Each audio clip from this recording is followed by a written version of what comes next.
Hey, Ryan here with a weekend drive time edition. And a friend of mine the other day told me a really interesting story about the history behind the whole rule, the table manners rule of don't put your elbows on a table. We've all been told this. Our moms drilled it in our head from early on that it's rude, don't do that.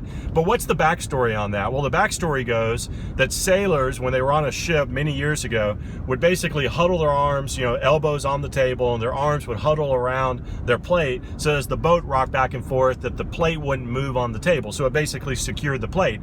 But they would get in this habit, and even when they were on land, they would still do the same thing. They would put their elbows on the table, their arms around the table in a restaurant. And mothers would tell their kids from early on, don't do that, because sailors, when doing that inside of a restaurant, people would know they were a sailor, and then when maybe the sailor would pass out and get drunk, or maybe they would just bop them over the head, but either way, they would basically kidnap the sailor and put them on a boat and then use them as slave labor moving forward. So in order to protect their children, mothers would say, don't do that. Don't make a habit of doing that, because one day you might actually get kidnapped and put on a boat and work as slave labor. Well, today, fast forward, I don't think that's a real epidemic. I don't think that happens much anymore, but we still are told from birth, don't put your elbows on the table. And it made me think about all the things related to money that we are told that we really don't know why they are true. We just have heard it for years.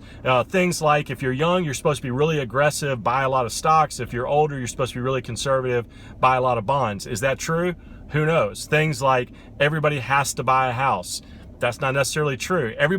This is a controversial one. Everyone has to go to college. If you don't go to college, you won't be successful in life. There's a lot of things, mantras that we've been drilled from early age, and some of them maybe do have merit, some of them don't, but a lot of it is just we take it at face value. And so I'm going to encourage you to question the status quo. Don't just hear something and believe it, whether it's something I say, whether it's something you read, something you're told. Don't just believe it. Investigate, dig in, understand what it means to you. Is it right for you? So one of the things I'm going to start doing in these drive times is I'm going to start breaking into things and kind of digging into why these mantras exist and if they even matter. Like, for instance, why does everybody track their investments against the S&P 500? That's completely ridiculous. And by the way, why do they track it January 1st to January 1st? Why don't we judge investments from March 9th to March 9th? Like, why do we care? A lot of this is just this mantra type mentality that we've been drilled, and it really doesn't have any basis in our own lives. So we're going to dig into this, and I'm going to use some of these drive times to just answer some of these basic questions and really get to the heart of what's true and maybe what's just been drilled in our head over the years. So if you have a question on that, if you want to know, just shoot me a tweet, say, hey, answer this question, and I'll make sure and address it. See you next time.